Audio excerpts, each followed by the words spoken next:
Bonjour, nous allons aborder le rapprochement bancaire. Le rapprochement bancaire, c'est un état, un tableau qui va permettre de pouvoir justifier les soldes que l'on peut avoir dans notre compte 512 en comptabilité dans l'entreprise par rapport au relevé bancaire que l'on va recevoir de notre établissement financier. La différence peut s'expliquer non pas par une comptabilité fausse, mais par exemple, des chèques que l'on a remis à l'encaissement à la banque et qui ne sont pas encore arrivés sur la banque, bien que saisis en comptabilité, ou à l'inverse, des frais qui sont sur la banque ou des virements qui arrivent de clients et qui ne sont pas encore saisis dans la comptabilité. Donc il suffit simplement, par le rapprochement bancaire, d'expliquer ces écarts.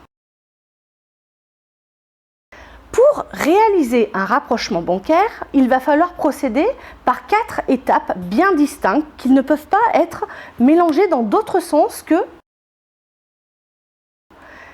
En premier, le contrôle des soldes initiaux. Il est impossible de finaliser un rapprochement bancaire sans avoir débuté par ce contrôle-ci. Ensuite, il faudra procéder au pointage des écritures communes pour le relevé dans l'entreprise et le relevé bancaire de la même période. Ensuite, nous établirons le rapprochement bancaire dans l'étape 3 qui permettra de justifier les soldes finaux. Pour terminer, nous établirons et nous passerons comptablement les écritures qui vont permettre de rétablir d'éventuels déséquilibres. Nous allons prendre un exemple.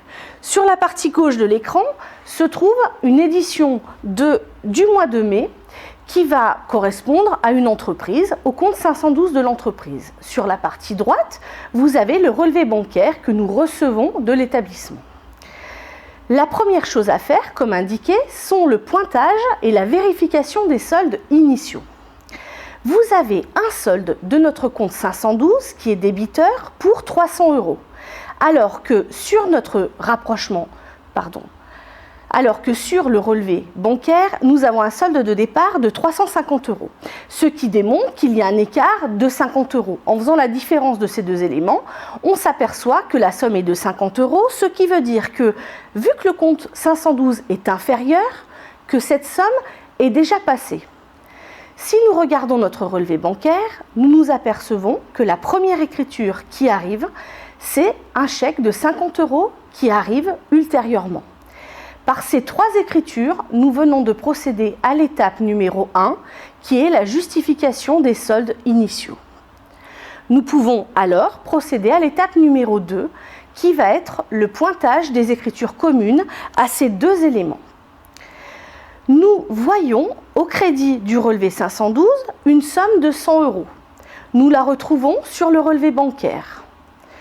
Une somme sur le 512 que nous retrouvons au crédit du relevé bancaire. Nous procédons ainsi de suite au pointage des différents éléments du relevé bancaire commun au compte 512. Maintenant, nous passons à l'étape numéro 3 qui est d'isoler de façon à justifier les soldes finaux. Par la flèche qui pointe le montant 7 du relevé bancaire, nous nous apercevons que ces 7 € sont présents sur le relevé bancaire, mais ne le sont pas sur le compte 512. Nous allons donc continuer à identifier les sommes manquantes d'une part et d'autre de ces 2 éléments. Nous nous apercevons que cette somme de 200 € figure d'une part, mais pas sur le relevé bancaire. Et ensuite, cette dernière somme de 65 €, de la même manière, est absente sur le relevé bancaire. Pour procéder à l'étape numéro 3, nous avons besoin de débuter par les soldes de fin.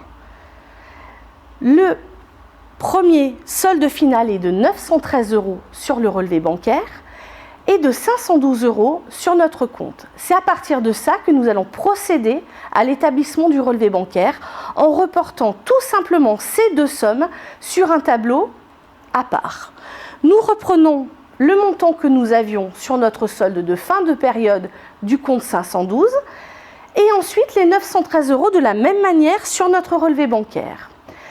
Il suffit ensuite d'ajouter chaque élément de part et d'autre qui était manquant, de façon à rétablir des éléments qui permettront d'avoir un montant sur le relevé et un montant sur le compte 512 qui devra être égal.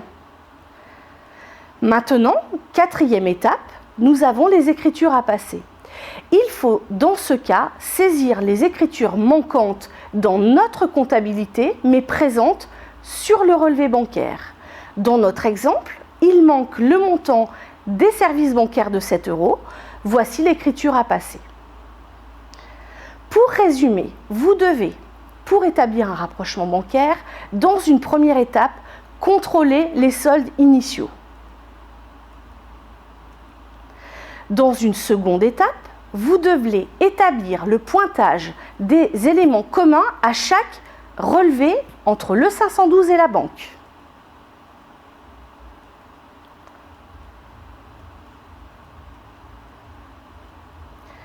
Ces éléments identifiés, vous allez pouvoir débuter le rapprochement bancaire en partant des soldes de fin.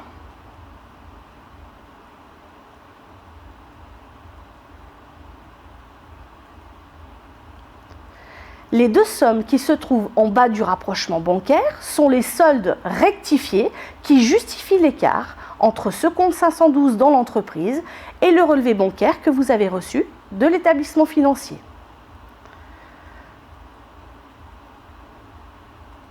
Pour terminer, vous devez passer les écritures soit correctives ou soit qui ajoutent un élément non comptabilisé dans la comptabilité de l'entreprise. Merci beaucoup.